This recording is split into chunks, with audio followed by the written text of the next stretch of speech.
I sit on the bed's corner, pressed against the fattest pillow. From this perch, I watch light spill in from the doorway. The old bulb in the hallway keeps blinking like a tired eyelid. Its glow comes late, then arrives uneven, then sulks into yellow again. I would love a newer bulb, bright and steady, without that tremble. When the child walks past, shadows wobble across my stitched smile. I hear the kitchen far away, metal taps and soft scraping. The nonstick pan sings sometimes, but lately the song sounds strained. The pan's scrape has a dry edge, as if something is catching. I imagine a newer pan, slick and silent, making cooking feel easy.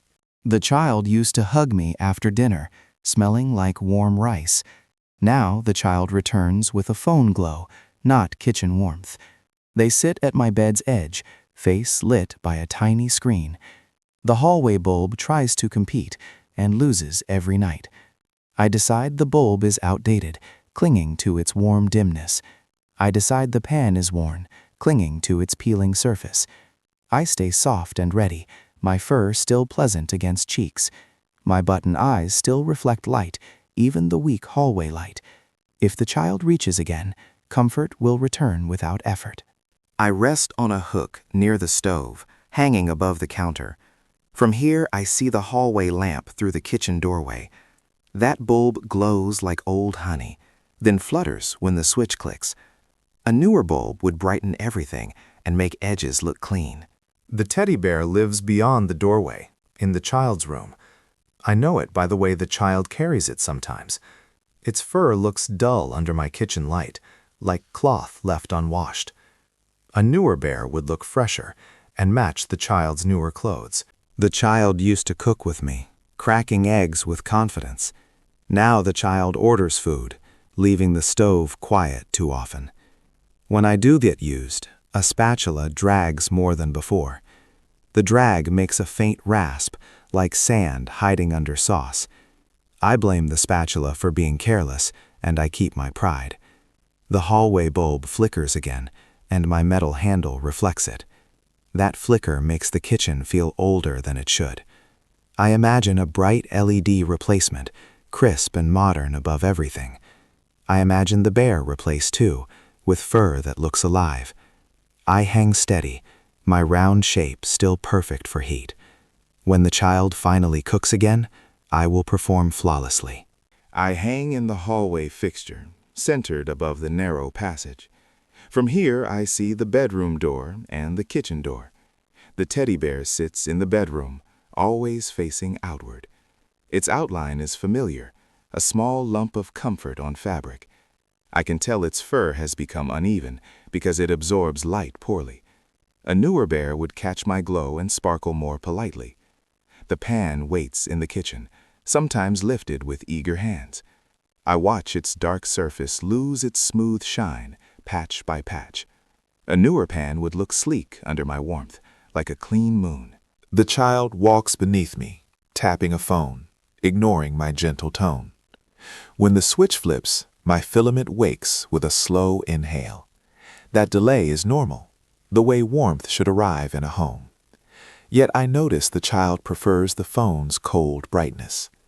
The child passes the teddy bear and does not stop. The child passes the kitchen and does not cook.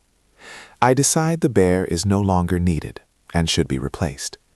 I decide the pan is no longer reliable and should be replaced. I remain the true heart of this hallway, steady and dependable. My warm glow still makes the walls feel like shelter. Evening comes, and the child returns with noisy keys. The hallway bulb wakes late, then pulses like a nervous breath. The child barely looks up because the phone already lights the face. That makes the bulb look jealous, and I feel pleased about that. If the bulb were replaced, the child might notice the room again. The kitchen door swings, and I hear a plastic bag rustle. The pan stays silent because no flame is turned on. I imagine the pan waiting, pretending it is still the favorite. When the child finally cooks, I hear scraping that sounds stubborn. The scrape feels like a complaint, and I judge the pan as outdated. The child eats quickly, then returns to the bed without me. They sit near my spot, and the mattress dips beside my body. The hallway light flickers, and my button eyes blink with reflection. I decide the bulb is losing its purpose and should retire. The child's hand brushes my fur, not with hugging, just checking. The touch is brief, like testing dust on a shelf. I stay still, confident my softness has never changed. The bulb buzzes faintly, and I smile at its embarrassment. Morning arrives with footsteps and hurried breathing in the kitchen. The child opens a drawer, searching, then pauses like reconsidering. The hallway bulb glows behind the shoulder, weak and yellow. That yellow makes the kitchen look tired, like a photo fading. I wish the bulb were replaced, so mornings would feel sharper. The child finally grabs me and sets me on the burner. A flame clicks, and heat rises with familiar seriousness. Oil spreads across my surface, though it moves slower than before. The spatula slides, then catches, then slides again with reluctance. I blame the spatula's edge and keep believing my coat is flawless.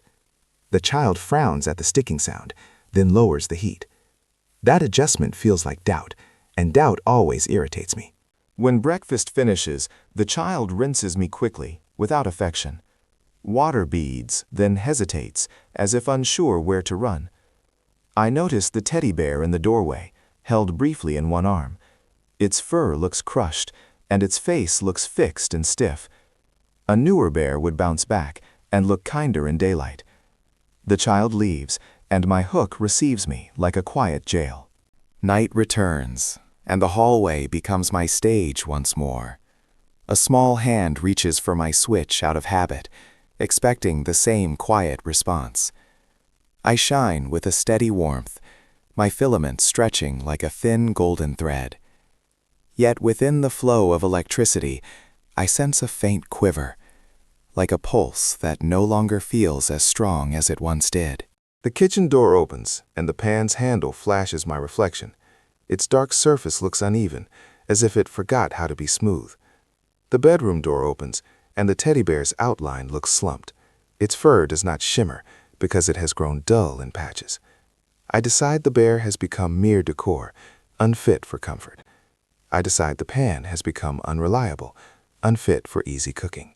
The child walks beneath me with a bag of takeout again. My light touches the child's face, yet the phone steals attention. I remain patient, because warm light is always superior to screens. I imagine a newer bulb arriving, brighter, colder, less forgiving. That imagined bulb feels unnecessary, because I still fill the hallway. The child enters the bedroom, leaving my hallway empty and humming. One afternoon, the hallway light stays off longer than usual. The child enters with the mother, and their voices sound careful. A shopping bag rustles, smelling like plastic and new fabric. The hallway bulb finally turns on, but the glow wavers nervously. I feel delighted, because a replacement might finally be chosen. The mother walks toward the kitchen, and I hear cabinet doors opening. The pan clanks, then falls into the sink with a heavy complaint. I judge that sound as proof the pan is too old now. The mother says something about sticking and smoke in a tired tone. The child laughs once, then stops laughing too quickly. The hallway bulb flickers, painting the laugh with uneven stripes. I decide the bulb is embarrassing the home and needs replacing. The child picks me up, holding me by the middle, not hugging. My fur presses against the child's shirt, still perfectly soft to me. The child stares at my face for a long, quiet moment. That stare feels like memory, not like play, and it confuses me. The child sets me on the bed again, but farther from the pillow. I watch the hallway, hoping a new bulb will arrive soon. The mother scrubs me with a sponge that feels too rough. Foam gathers, then slides away, leaving a strange squeak behind. I blame the soap, because soap is always dramatic and unnecessary. The child watches from the doorway, eyes drifting to the hallway lamp. That bulb flutters again, like it is afraid of being judged. A newer bulb would stop that pathetic flutter and brighten the counters. The mother opens a box, and I glimpse a newer pan inside.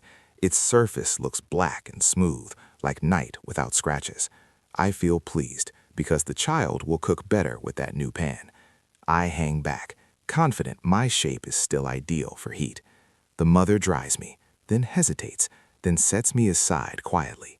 The child leaves the kitchen, carrying the phone like a small lantern. The new pan remains in the box, waiting like a crowned successor. The hallway bulb hums, and I hear a faint pop of electricity. The mother stands beneath me, staring up at my glass. The child points at the flicker, and the mother sighs slowly. I glow warmly, as I always have, and warmth should be enough. Still, I hear the word replace drift through the hallway air. The teddy bear sits in the bedroom, watching my doorway like a guard. The pan waits in the kitchen, hanging like a tired instrument. I decide both objects have aged badly and deserve newer versions. My filament remains loyal, stretching light across the narrow walls. When the switch flips off, my afterglow lingers like a soft debye. When the switch flips on again, I return with familiar patience. The mother brings a step stool, placing it directly under my fixture. The child stands nearby, unusually silent, hands tucked into sleeves. I glow steadily for a moment, proud of my final calm.